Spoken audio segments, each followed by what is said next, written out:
The Color of Abolition, How a Printer, a Prophet, and a Contessa Moved a Nation by Linda Hirshman.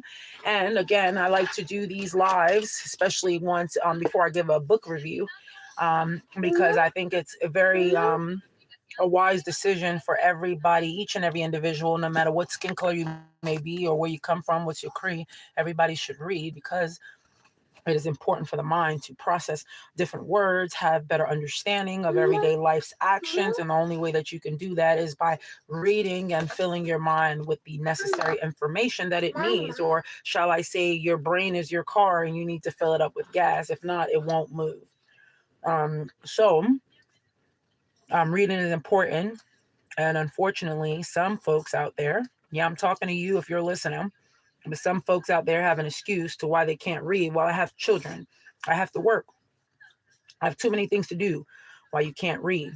You can take 5 minutes of your life each and every day and boost that time in order for you to have a longer time reading and comprehending. Because we don't want people to sit down and just read for 5 minutes, do we? No. But if you have to read for 5 minutes and then go tend to your child and then read another 5 minutes and then get ready for work, and then when you come back from work, read again for 5 minutes. These are minutes that are dedicated to yourself. And if you don't love yourself, it's impossible to love anybody else around you. So that's the important thing to start off first. And again, I am Paviel G. I am your host for many of things, but in this case, we are in a live reading. All you guys do have to listen. All you guys have to do, apologize for my English there. All you guys have to do is listen, process, take whatever information that you want out of the reading and go apply it to your everyday life. That's what you choose to do. Here we are in chapter 14. I read plenty of books, and sometimes I'm in a certain spot in a book that I decide to share with folks. So peel your ears open, learn something from the reading, and also learn how I read in order for you all to become better readers and be able to read your words more clearly and more concise. And if there are words that you don't understand, take the time to syllabize those words and pronounce them correctly. So chapter 14, 1835 to 1842, Douglas joins Garrison. Have a baby on my lap here as we eat breakfast and read all at the same time. Douglas has gotten out when he could. Like most fugitive slaves, he was a young man from a border state. He arrived just as the role of Black activists in the abolitionist movement was growing explosively in meaning and effectiveness, thanks in large part to Black advocacy for fugitives from slavery. Of course, there had been a Black movement from the beginning. Garrison's breakthrough to immediate abolitionism was, as we have seen, the direct product of Black and activist David Walker's appeal in 1829. Bear with me.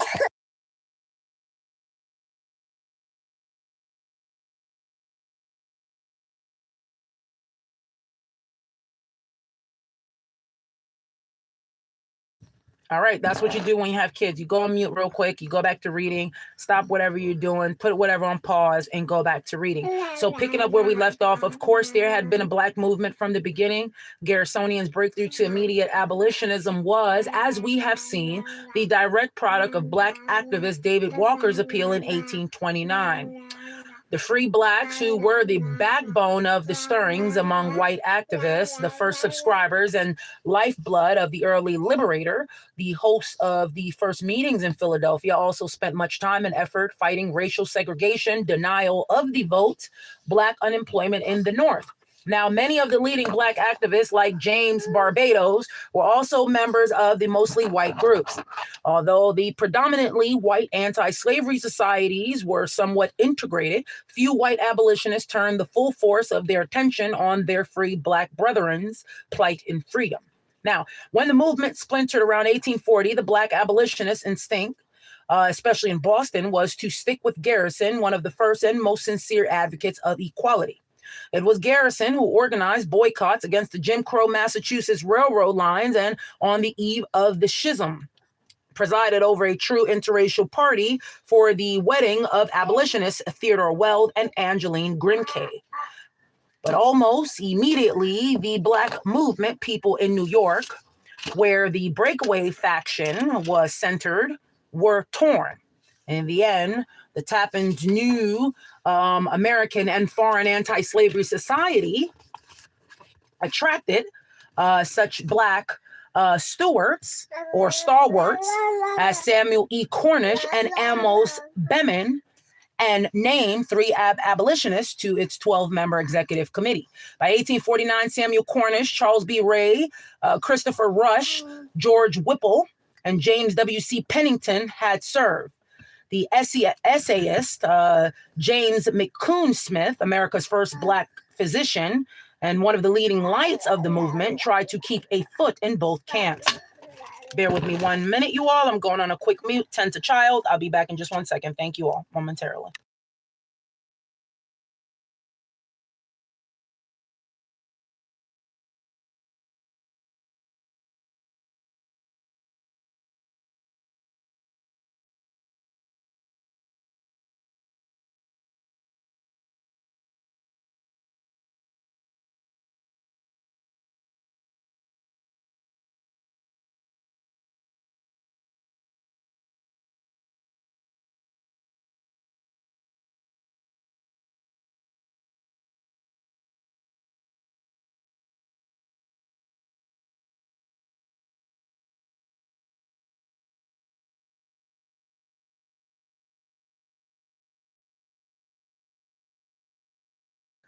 All right, so we are picking up.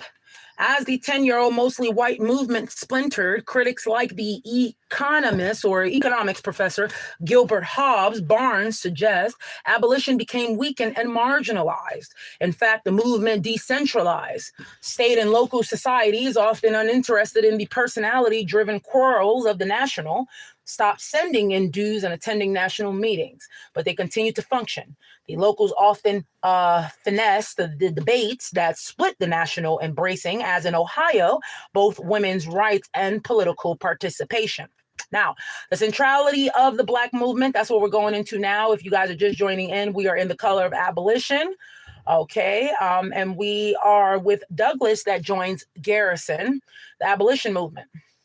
In the space left by the weakened central movement, the real action centered on a coalition of free Black activists and fugitive slaves. The Black Convention movement, active since 1830, moved in. Although the majority of organized free Blacks always preferred cooperation with the white-run organizations, it was usually the Black movement that looked after fugitives.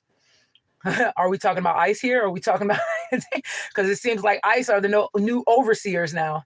Anyways, days before Winston Chapman and her cohort brought Little Med to court, for example, the abolitionists in Boston had rescued 2 enslaved women from a slave catcher. Oops, did I say it? Slave catcher, aka ICE, on a passing ship and gone to court for help. While Justice Lemuel Shaw was, or Lemuel, I would say it is pronounced Lemuel, Shaw, was considering the woman's fate. A mostly Black throng in the courtroom stopped the proceedings and carried the fugitives away to safety. Starting with Little Med, the legal abolitionists began reshaping the North as an official place of sanctuary. Whether legitimate or not, legal protection for Black people on Northern soil sparked the momentum of flight. Fugitives arrive. The numbers are always speculative, right? But research reveals that in Kentucky, for example, 50% more slaves escape every year after 1830 than had escaped in any year before. Northern Black people help them, of course, although these numbers represent a tiny percentage of the growing slave population. The enslavers were disproportionately infiltrated by the occasional escape. Okay, in one sense, they accurately perceive the threat. The fugitives, their stories, and the challenge they pose to the racist but slavery averse majority of Northerners potently fueled abolition. We will return in less than a minute. Thank you all for listening.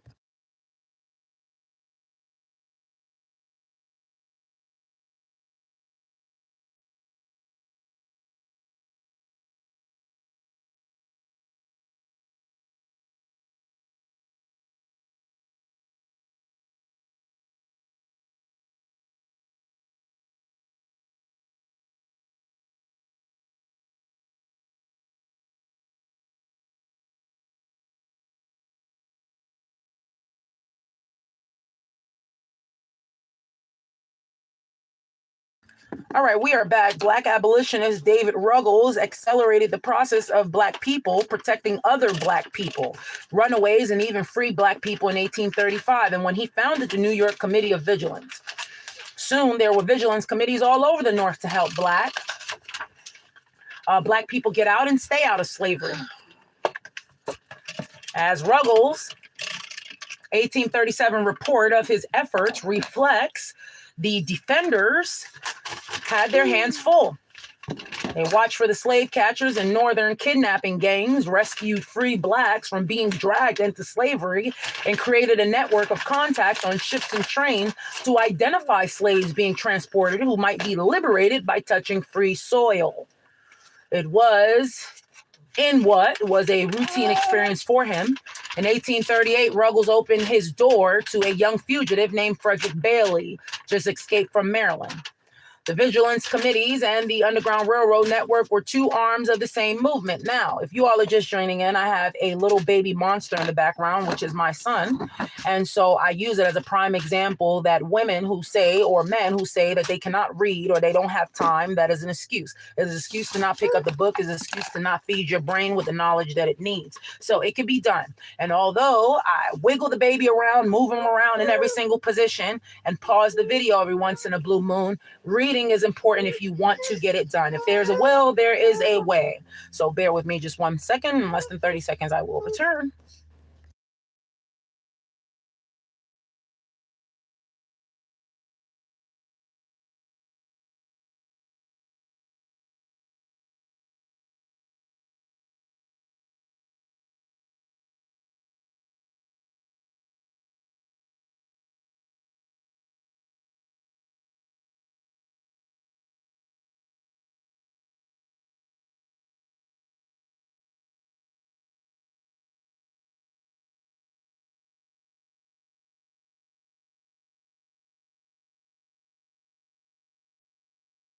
All right, back in action. A couple years after Ruggles' report, the fugitive slave movement hit pay dirt.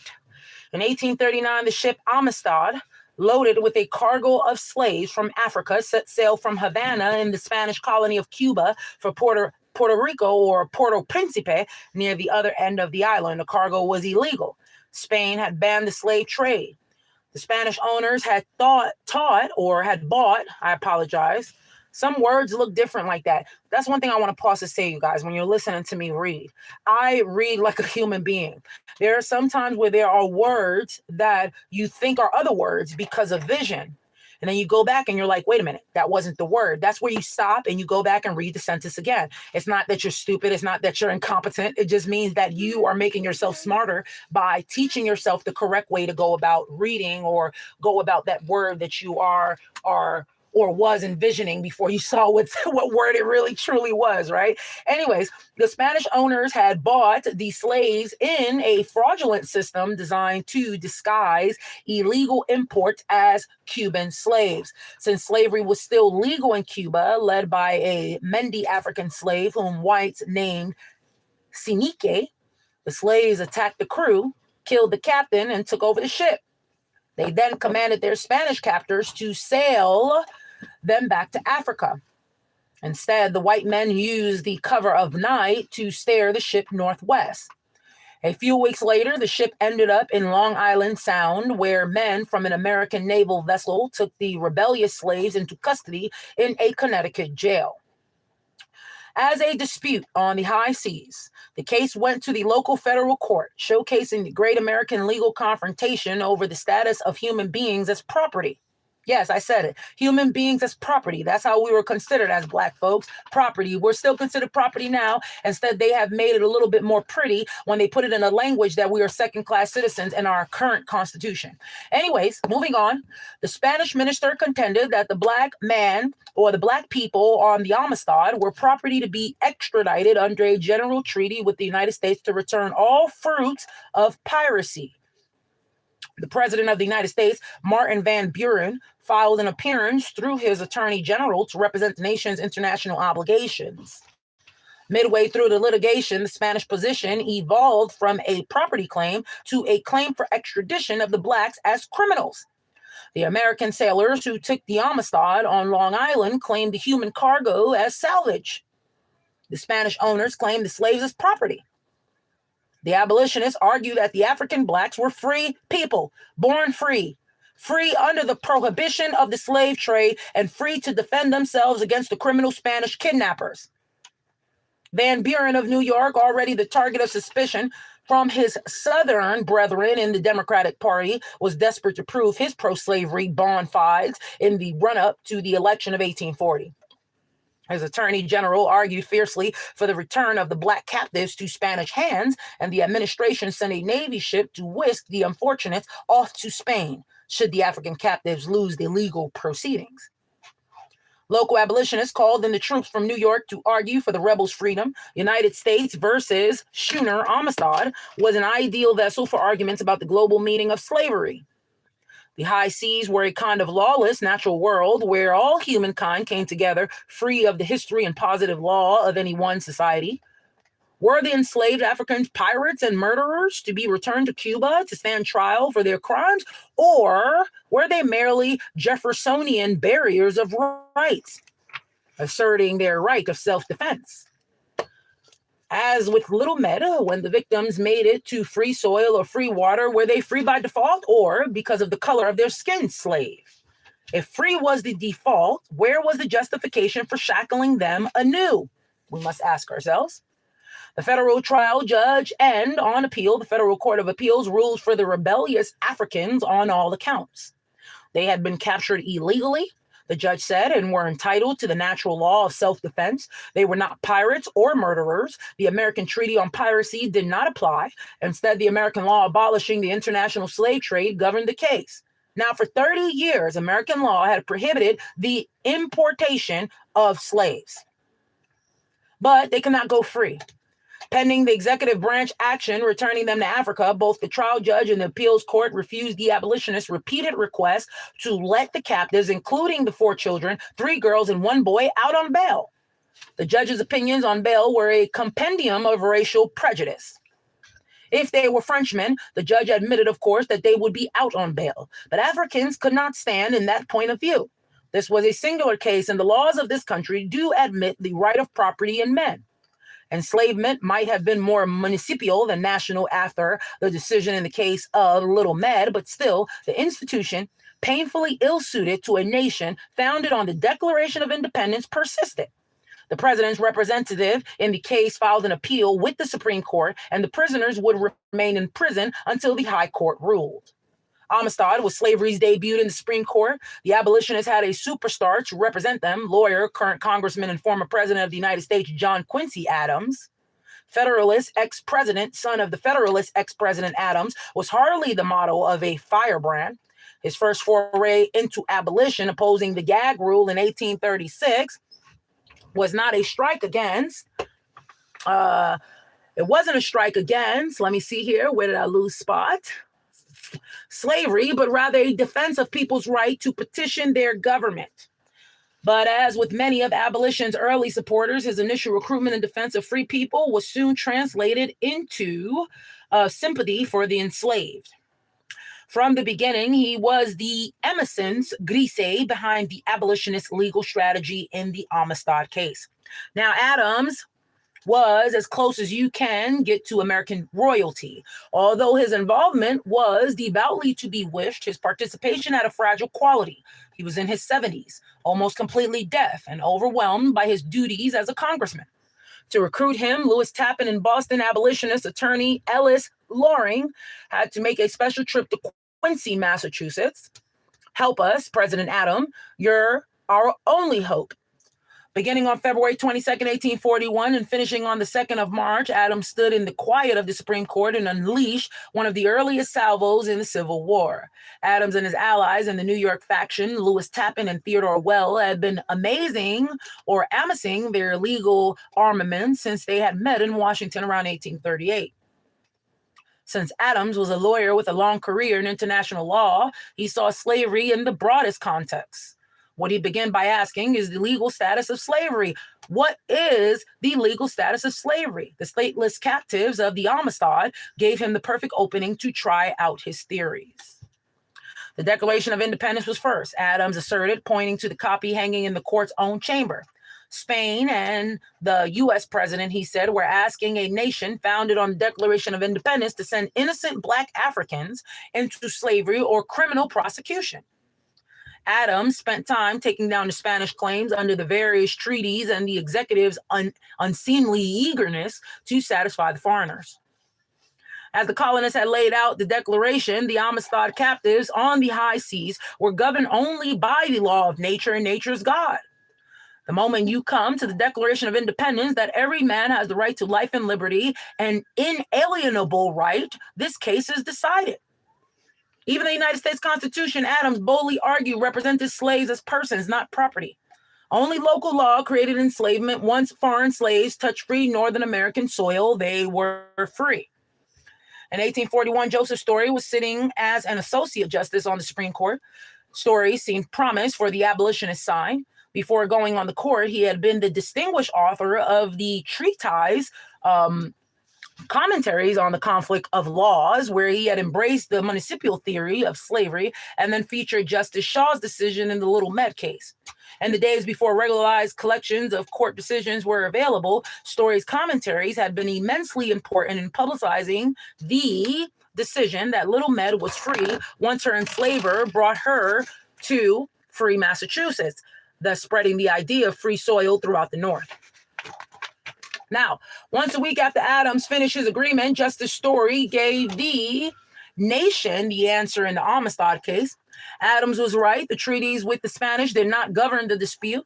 As a pure matter of fact, the evidence showed that the Blacks had not been lawfully enslaved, and so they did not come under the treaty. The implication was clear. Had the Africans been lawfully enslaved, say before the Spanish banned the slave trade, positive law in the form of treaty would have governed. This was not a good development for the abolitionists, as positive law created and protected slavery throughout much of the United States. So slavery would continue to be legal in the municipal regions of the South and any states that came in as slave from the territories. But in 1841, few in the anti-slavery movement were making more ambitious legal arguments than Story allowed. The Garrisonian moralist wing was making extra legal arguments for everything from moral caution up to disunion with the slave states. The conservative factions, particularly the upstate followers of Gerrit Smith, were just starting to deploy the argument that slavery was a violation of natural law and thus illegal everywhere. In the absence of positive law, the court was left with the question the slave empire was most anxious to avoid. How do you justify slavery upon the eternal principles of justice and international law? The captives had revolted, killed the captain and cook, and commanded the ship. And right they were. Story ruled. In a metaphor familiar to all students of the Declaration of Independence, there are circumstances so dire and unjust that no law provides a remedy. We may lament the dreadful acts, but by which they asserted their liberty and took possession of the Amistad and devoured to regain their native country. But they cannot be deemed pirates or robbers in the sense of the law. Now, mutiny indeed was the right of the illegally enslaved, and on those principles, there does not seem to us to be any ground for doubt that these Negroes ought to be deemed free. Without comment, the Supreme Court also treated the newly arrived Black people as persons for purposes of American justice. The interest could be represented in court just like any other litigants, and having proved the absence of justification for their enslavement, they were declared free. They could stay in the United States, return to Africa, or go wherever they chose. By the time the Supreme Court ruled on March 9, 1841, Cinque and the more than 30 other Mende Africans had lived in various American jails for 2 years. The abolitionists had formed a rescue committee with preachers, artists, printers, and fundraisers. They located people who would speak the Mende language, and the captives began to tell their stories. They told of their free lives in Africa, invoking the endemic first chapters of the classic slave narratives. The abolitionists made pamphlets of the tales, complete with pictures of the Africans, especially the handsome leader. All the factions of the shattered national movement played well with others. Garrison covered the trials nonstop in The Liberator, including in his coverage praising for his movement, rival Tappan for funding the defense. The noisy new force of the penny press took an interest in the irresistible story, and even the pro-slavery New York Herald portrayed the victims in a manifestly human light in a series of articles about the case. 1 month after the Supreme Court ruled, the rising upstart newspaperman Horace Greeley started the largely sympathetic new newspaper, the New York Tribune. Abolitionism was no longer confined to journalism's margins. By the time the successful Black litigants sailed back to Africa, there was a crack in America's founding legal document. Most had always treated the Constitution as protecting slavery where it was legal under local law. Moral suasion, shaming, religious pleading, entertainment were all strategies for attacking a heavily buttressed legal institution. On its face, the court's recognition of the treaty's authority, where that authority applied, would seem consistent with this repressive regime. And the Constitution protected slavery where it applied. That was the end of the argument. And yet, urged on by John Quincy Adams, Justice Story had painted a picture of the act of enslavement as a Hobbesian world where all warned against all and there was no authority to invoke for help. In that circumstance, people were entitled to revolution. Didn't the Declaration of Independence make that clear? The American Revolution was living proof of the explosive force of that starting place. The Amistad case had begun on the high seas, but it was just a matter of time before the ambitious legal thinkers of the New York abolition wing expanded the logic of revolution to penetrate the homeland. Maybe the Constitution would have to be read against a background of the ultimate law of nature, so graphically described in the story of the Amistad. Now we go into whose lives, who dies, who tells the story. In August 1841, a few months after the Amistad decision, Frederick Douglass would begin to spread his story of the Hobbesian or Hobbesian world of slavery. There were many Black fugitive slave memorists and many orators, both Black and even white, slave and free, but Douglass is to the movement as Lincoln was to the Republican Party, as the indispensable one. With his whip-scarred back, he was a living manifestation of the peculiar institution of chattel slavery. And with his brilliance, his burning sense of injustice, and his wicked humor, he could make the argument as well as be the argument. Immediately after the Garrisonian Massachusetts Anti-Slavery Society hired Douglass in 1841, it sent him on the road. In some sense, he was on the road for the next half century. At first, he traveled with the man who hired him, John Collins, a 30-something white theology student and general administrator of the Society's affair. Within weeks, a Philadelphia audience member reported that his address thrilled through everyone present and compelled them to feel for the wrongs he had endured. "I have come to tell you something about slavery," Douglass announced. When he came north, he said he was surprised at how much the abolitionists already knew about the slavery, its history and horrors, but they cannot speak as I can from experience. They cannot refer you to a back covered with scars as I can, for I have felt these wounds. Douglass compelled his audience to listen. Once he had their attention, he told them what they needed to know, whether they liked it or not. Herein lies the real radicalism of Frederick Douglass. He told them that their Christian religion did not stop the enslavers one bit, that the abolitionists had to help. The enslaved people knew about abolitionism, and they were counting on it to emancipate them from slavery and its evils. Douglass relentlessly recited that while slavery was bad when it came to racism, prejudice against color is stronger north than south. It hangs around my neck like a heavy weight, he continued. The northern people think that if slavery were abolished, we would all come north. But instead, Douglass predicted, to escape from a northern prejudice, we would go to the south. Douglass knew about the northern views on race. Within weeks of his hiring to preach abolition in New England, the conductor on the Eastern Line Railroad threw him off the train for refusing to leave his seat in the whites-only car. Douglass held on so hard that when he landed on the platform, he was still clutching his train seat. It is impossible to overstate Douglass's impact. As the historian David Blight describes in his authoritative biography, Frederick Douglass, Prophet of Freedom, Douglass was uniquely suited for the task. First, because of his experience No, first, because of his authenticity. As he said from the beginning, he could speak from his experience, but also because of his energy and commitment. Within 9 months of his Nantucket debut, Douglass had spoken in at least 20 towns, often making multiple presentations in a single town, and often staying on for days. By the time Douglass joined the movement, abolitionists had learned the lessons of the 70. They stayed in the homes of other abolitionists and anyone who would have them.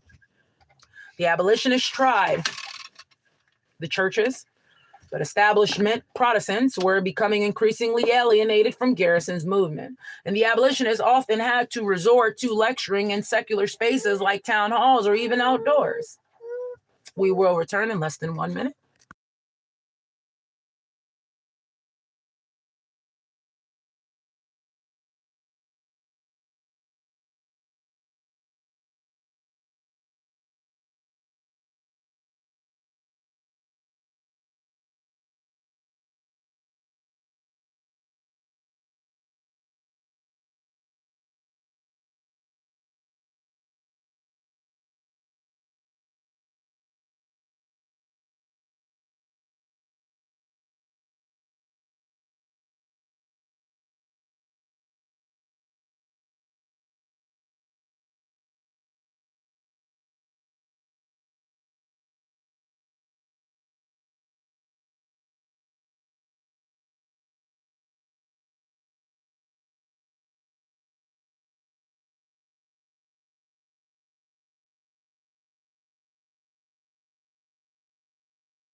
All right, we are back. We only have about less than 2 pages here, so stick in with it. I thank you all for hanging around and listening because it's very important. Even if you're not able to pick up the book to listen, find out information, fill your mind up with things that are very, very important to our life, to our everyday lives as people. Doesn't matter if you're black or white, it's very important for you to know. And it doesn't matter that it's, quote, Black History Month. I feel that Black history is every day and should be expressed as such. Now, continuing, but Douglass was not just another of the burgeoning corpse of abolitionist lectures. He was a rhetorical phenomenon in the golden age of American rhetoric. He stood there like an African prince, observer and famed suffragist. Elizabeth Cady Stanton recalled from 1842, not a year after he started his course. Majestic in his wrath, as with wit, satire, and indignation, he graphically described the bitterness of slavery and the humiliation of subjection. Around him sat the great anti-slavery orators of the day, earnestly watching the effect of his eloquence on that immense audience that laughed and wept by turns, completely carried away by the wondrous gifts of his pathos and humors. Douglass delivered the early speech Stanton heard not on some public green in a remote town, but at century-old Faneuil Hall, Boston's first town hall, and the site of critical events of the American Revolution, where he attracted what Stanton describes as an immense audience. A speechwriter and speaker of Douglass's gifts would probably have been an attraction anywhere. When he spoke with white Boston abolitionist Edmund Quincy, people in the audience suggested Quincy must have written the speech. How could a lowly fugitive slave talk so well, they say. I used to be a slave. Look at the way I talk now. Doesn't history just repeat itself? Indeed. But if some white folks can be so ignorant, right? Back in the days and still now in 2026. As the abolition's dependence on the crucial advances in printing technology and on vastly expanding railroads, abolition lectures intersected with another force creating a communal culture, the Lyceum Lecture Movement. The first formal record of the movement appears in 1826 with the founding of the Millbury, Massachusetts branch number 1 of the American Lyceum. This first lecture society stemmed from the fertile mind of one Josiah Holbrook, a lecturer by trade. Holbrook promoted the concept everywhere he went to lecture. In 1830, he called a convention, named for the outdoor space where Aristotle taught in ancient Athens. The Lyceum was an innovation in moving the social process of learning and transmitting information literally into the public realm. Instead of learned groups, the Lyceum lecture was open to anyone and for only a small fee, if any. In a telling parallel to the story of abolition itself, Lyceum committees of high-minded male citizens sprang up. They raised money and hired speakers. Soon, a national corps of renowned lecturers arose in response to the demand. What movement historian Donald Scott calls newly invented positions based upon some form of conscious intellectual production. From 1840 to 1860, there were more than 3,000 lectures in New York City alone. With their mixture of self-help, entertainment, and moral uplift, the essayist and historian Thomas Wentworth Higginson later rejoiced. The national roster of Lyceum speakers wove a new web of national civilization. Audiences in every town in the system heard the same lectures and self-consciously participated in making a collective culture. Higginson was wrong about one thing. Lyceums were not national. They were mostly institutions of the Northeast and the Old Northwest, what we now call the Middle West. As the historian Eric Fauner put it in his foundational analysis of the Republican Party and the Civil War that followed its founding, this cultural divide was critical in the ultimate breakup of the Union. In the Oneida Institute and in the entire dignity of labor movement, we saw one strand of unique Northern culture: the valorization of work, a concept fundamentally at odds with the valorization of leisure that slavery invokes. The Northern concept of labor was not static. A peculiarly American ethos of social mobility framed the years of labor as instrumental. Yes, people worked, sometimes as apprentices or even indentured servants. But the goal of work was the acquisition of an independent farm or business. Self-improvement of the Lyceum sort was one of the founding tenets of the Northern work ethic, with its endgame of class advancement. The South's planter class has scant interest in the self-improvement culture of the Northern middle class. Like the railroads, the lectures created not the national civilization of the United States, but the culture of what would become the Union. Long before 1860, the nation was fracturing along cultural lines. Even in the North and Northwest, however, the Lyceum movement remained more parallel to than overlapping. Let me read that again for you all to not confuse you during the reading. Even in the North and Northwest, however, the Lyceum movement remained more parallel to than overlapping with abolition for many years. The requirement that Lyceum lectures be nonpartisan and unemotional excluded most of the meaningful abolition lecture talent and subject matter. Indeed, explicit or implicit rules of racial segregation kept even Douglas of the Lyceum platform for more than 10 years. Critically, however, the parallel traditions of abolition lecture and Lyceum lecture fed each other as the spoken performance became an essential vehicle for creating a common Northern culture. And by 1855, the roster of Northampton, Massachusetts Lyceum Society included critically 3 prominent abolitionists, including Boston stalwart Wendell Phillips. When Douglas finally broke into the Lyceum circuit in 1854, he was instantly a national star in a system perfectly set up to amplify his voice. He and the other abolitionist Lyceum lecturers disguised their attack on compromise with slavery, but thinly, as a matter of moral uplift. By that time, the nation was ready. Now, if I'm able and I have a chance, you all, we will go into the facade and the cracks in the alliance, 1841 to 1842, later on today or tomorrow, depending on when I have time to actually do the live video. I'm always reading. I find time for that. Sometimes I just can't find time in order to set up the camera and do the whole shebang in order to read to you all here. But I appreciate you all sticking around, listening completely. I hope you all learned something from this history lecture today, and I hope you all stick around by subscribing. If you wish to do so, it's free to do so. And if you do so, you will catch up with my big watermelon head at any time when I'm online doing a lecture or any one of my short videos, bringing real facts in your face, straight up history, no cuts, no whitewashed, nothing, just straight up in your face. So if you appreciate realism, please check me out also on Facebook too as well, PJ Gallegos. You can look up PJ and then Gallegos, Gallegos. Also, look me up on my website at the www.thecncmovement.org. The cncmovement.org is the website for my organization, the Current Negro Crisis Organization. If you live in Ohio and you want to sign up for any of our programs, or if you want to become a member of the CNC organization, that's $10 for the year. And if you do so, I send you our free CNC organization pamphlet in the mail. And t-shirts are coming soon as well. But any type of membership, it helps towards the milk program in the middle of the year that I run here in the CNC program for the area for folks who need milk. Families who are in need, not many families, but little by little, that's how you bring the organization to a bigger group, a bigger framework in the future.